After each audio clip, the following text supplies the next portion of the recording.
नमस्कार भैया बहनों। आज की ऑनलाइन क्लास में आप सभी का स्वागत एवं अभिनंदन। उम्मीद करती हूँ पिछला काम आप लोगों ने पूरा कर लिया होगा। हम पाठ पढ़ रहे थे दूसरा, दादी माँ। इसमें आप लोगों ने जीवन में इसका लेखक है डॉक्टर शिव प्रसाद सिंह, जिनका जीवन परिचय मैंने बता दिया था और एक दो पैराग्राफ भी हम लोग पढ़ रहे थे। लेकिन फिर भी एक बार इसको फिर से पढ़ लेवें ताकि जो पिछला वीडियो देखा था वो भी अच्छे से समझ में आ जाए। यहाँ पर लेखक अपनी बात कह रहा है, कमजोरी ही है अपनी, पर सच तो ये है कि जरा सी कठिनाई पड़ते बीचों गर्मी बरसात और बसंत देखने के बाद भी मेरा मन सदा नहीं तो पराए अनमन सा हो जाता है। मेरे शुभ चिंतक मित्र मुँह पर मुझे प्रसन्न करने के लिए आने वाली छुट्टियों की सूचना देते हैं और पीठ पीछे मुझे कमज़ोर और जरा सी प्रतिकूलता से घबराने वाला कहकर मेरा मजाक उड़ाते हैं। मैं सोचता हूँ, अच्छा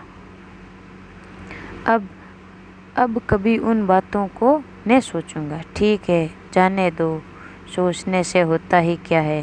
पर बस मेरी आंखों के सामने शरद की शीत किरणों के समान स्वच्छ शीतल किसी की धुंधली छाया नाच उड़ती है। मुझे लगता है जैसे कुआर के दिन आ गए। मेरे गांव के चारों ओर पानी ही पानी हिलोरे ले रहा है। दूर से सावन से बहकर आए हुए मोथा और साई की अधगली घास, केरुए और वन प्याज की जड़ें तथा नाना प्रकार की बरसाती घासों के बीज सूरज की गर्मी में खोलते हुए पानी पर सड़कर एक विचित्र गंध छोड़ रहे हैं।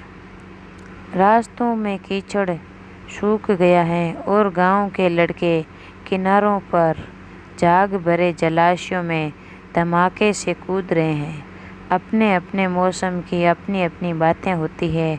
आषाढ़ में आम और जामुन ना मिले चिंता नहीं, गहन में चिड़ऊ और गुड़ ना मिले दुख नहीं। चैत के दिनों में लाई के साथ गुड़ की पट्टी न मिले अफसोस नहीं। पर कुआर के दिनों में गंधपूर्ण जाग भरे जल में कूदना न हो तो बड़ा बुरा मालूम होता है। आप ही की तरह शैतान बच्चे हैं जो बात कर रहे हैं कि भले खाने के लिए कुछ भी मत मिलो, लेकिन जो गंदगी से भरे सड़कों के किनारे जो जाग भरे होते हैं वहाँ पर खेलने का मज़ा ही कुछ अलग आता है। मैं भीतर हुड़क रहा था, एक दो दिन ही तो कूद सका था, ना धोकर बीमार हो गया। बारिश में भीगे तो क्या हुआ, बीमार हो गया। हल्की बीमारी न जाने मुझे अच्छी लगती है। थोड़ा ज्वार हो, सर में साधारण दर्द और खाने के लिए दिन भर नींबू और साबू, यानी कि बुखार आ जाता है तब खाने के लिए घर वाले चीज़ें अलग ही देते हैं। लेकिन इस बार ऐसी चीज़ नहीं थी। ज्वार तो चढ़ता ही गया, रजाई पर रजाई और उतरा रात 12 बजे के बाद, यानी कि 12 बजे के बाद मुझे बुखार है जो उतर गया। दिन में मैं चादर लपेटे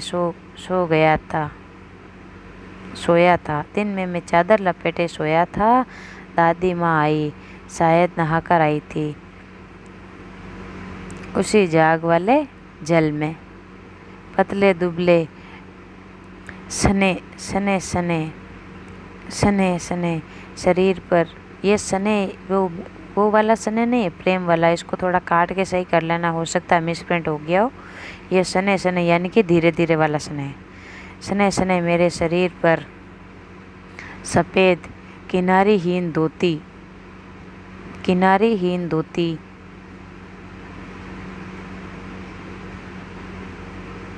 सन से सफ़ेद बालों के सिर पर सद्य टपके हुए जल की शीतलता।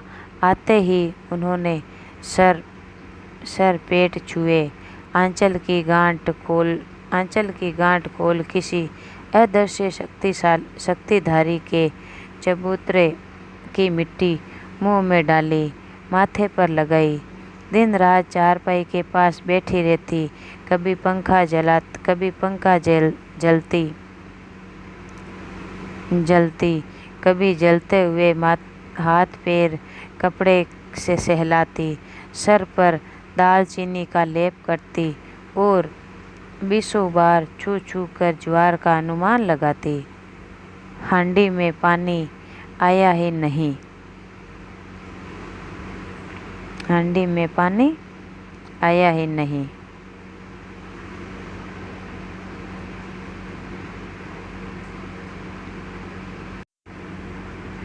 हांडी में पानी आया ही नहीं। उम्मीद करती हूँ आप लोगों को समझ में आ रहा होगा। उसे पीतल की छाल में छोंका कि नहीं, खिचड़ी में मूंग की दाल एकदम मिल तो गई है। कोई बीमार के घर में सीधे बाहर से आकर तो नहीं चला गया। आधे लाख प्रश्न पूछ कर घरवालों को परेशान कर देती। दादी माँ को गवई गांव की 50 किस्मों की दवाओं के नाम याद थे। गांव में कोई भी बीमार होता उसके पास पहुंचती और वहाँ भी वही काम करती। हाथ छूना, माथा छूना, पेट छूना, फिर भूत से लेकर मलेरिया, सरमाम, निमोनिया तक का अनुमान विश्वास के साथ सुनाती। महामारी और विसूचिका के दिनों में रोज सवेरे उठकर स्नान के बाद लवंग और गुड़ मिश्री जलदार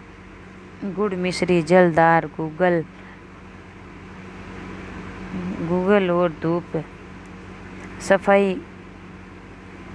सफाई कोई उनसे सीख ले। दवा में देर होती, मिश्री और शहद खत्म हो जाता, चादर या गिलाफ नहीं बदले जाते तो वे जैसे पागल हो जाते। यानी कि गांव की जो ये दादी माँ है ना लेखक की, वो एक गांव की क्या है, जैसे आप लोग वेद कह सकते हो। यानी कि डॉक्टर होता है, आयुर्वेदिक डॉक्टर को क्या कहते हैं, वेद कहते हैं ना। इस प्रकार से वो भी एक वेद थी और जड़ी बूटियों से दवाएं बनाती थी। बुखार तो मुझे अब भी आता है, नौकर पानी दे जाता है। मैं महाराज अपने मन से पकड़कर खिचड़ी या साबू, डॉक्टर साहब आकर नाड़ी देख जाते हैं और कुनैन मिक्सचर की शीशी की तिताई के डर से बुखार भाग जाता है। पर न जाने क्यों ऐसे बुखार को बुलाने वाले का जी नहीं होता।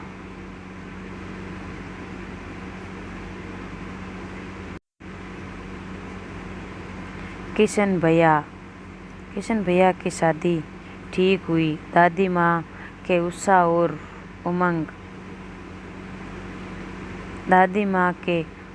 और आनंद का क्या कहना। दिन भर गायब रहती, सारा घर जैसे उन्होंने सर पर उठा लिया हो। पड़ोसने आती, बहुत बुलाने पर दादी माँ आती। बहन बुरा ने माना, कार परोजन का घर ठहरा। एक काम अपने हाथ से न करूं तो होने वाला नहीं। जानने को यूँ सभी जानते हैं कि दादी माँ कुछ करती नहीं, पर किसी काम में उसकी अनुपस्थिति वस्तुतः विलंब का कारण बन जाती है।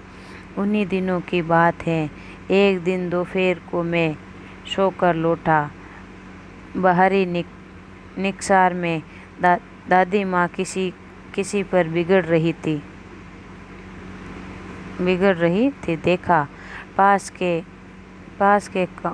के कोने में दुबकी रामी की चाची खड़ी है। 100 न होगा धन्नो रुपये मैं सुध के आज दे दे। तेरी आँख में शर्म है नहीं? मांगने के समय कैसे आई थी? पैरों पर नाड़ी रगड़ती फिरी। किसी ने पाई भी ने दी।